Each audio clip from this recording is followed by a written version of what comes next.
The laughter reached me first. Sharp, careless, confident.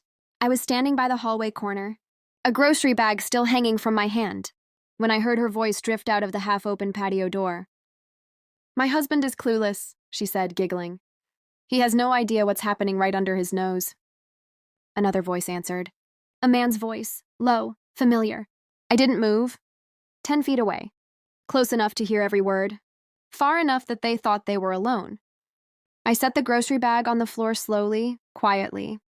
Eggs cracked inside the carton. Funny, I didn't feel anything breaking inside me yet. Not anger. Not heartbreak. Just silence. There was a time when hearing her laugh would make my entire day better. I met Lena 8 years ago at a friend's birthday dinner. She was sitting across the table, arguing passionately about some movie everyone else hated. Her eyes lit up when she talked. She had this way of leaning forward like the world deserved her full attention. After dinner, we walked outside together. She said she loved honest men. Men who were steady, loyal, safe. I told her I was exactly that.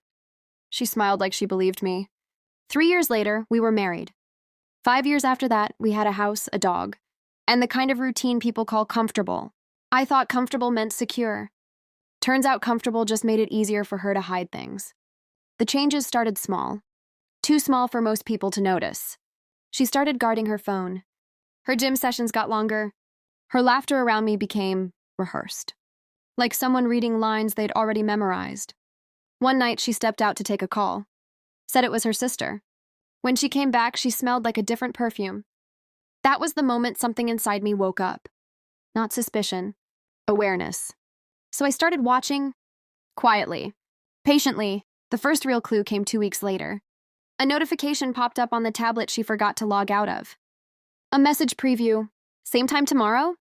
Your husband won't notice. The sender's name was Mark. My neighbor. My weekend barbecue buddy. The guy who borrowed my ladder 3 days earlier. I stared at that message for a long time. Long enough for the shock to cool into something else. Something colder. Most people explode when they discover betrayal. They scream, cry, confront. I made coffee. Then I started planning. First, I documented everything. Screenshots, messages, dates, locations. Every lie she told me became a note in a quiet folder on my laptop. Then came the finances. Over the next month, I separated accounts, moved investments, and quietly spoke to a lawyer. She never noticed. Why would she? After all, her husband was clueless. Next came Mark. Turns out he had a wife, too. A very trusting wife named Claire. I met Claire at the neighborhood barbecue the following weekend. We talked about gardening, dogs, life.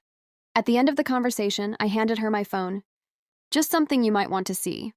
Her smile disappeared slowly, like someone turning off a light. Weeks passed. Lena kept playing her role. Kisses before work. Dinner conversations. Casual lies stacked on top of casual lies. Meanwhile, the ground under her feet was already disappearing. Claire filed for divorce. Mark moved out within 2 days. And Lena? She still had no idea the clock was ticking. Which brings us back to tonight.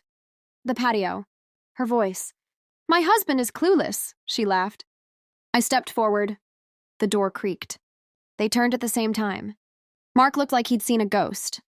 Lena's smile froze halfway across her face. "Hey," I said calmly. No yelling. No anger. Just quiet.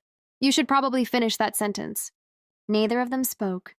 I walked over to the table and set down a folder. Inside were printed screenshots. Phone records. Bank transfers. Hotel receipts. Lena flipped through the pages. Her hands started shaking halfway down. "How long?" she whispered. "Long enough," I said. Mark stood up first. Coward instincts kicking in. "Man, Sit down," I told him.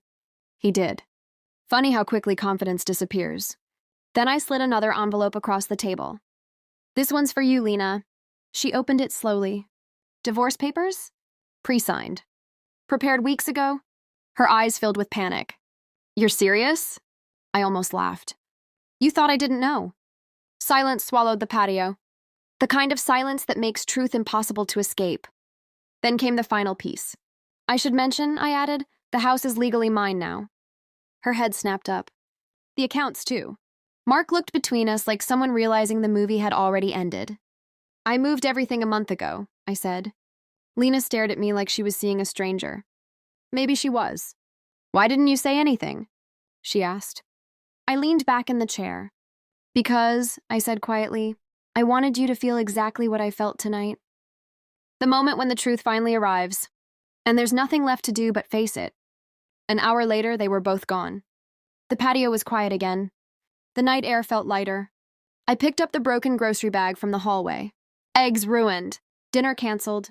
Funny how small problems feel when the bigger ones are finally gone. People think revenge is about anger. It's not. It's about balance. She thought I was clueless, that I'd never see what was happening under my own roof. The truth? I saw everything. I just waited until the moment when they couldn't look away.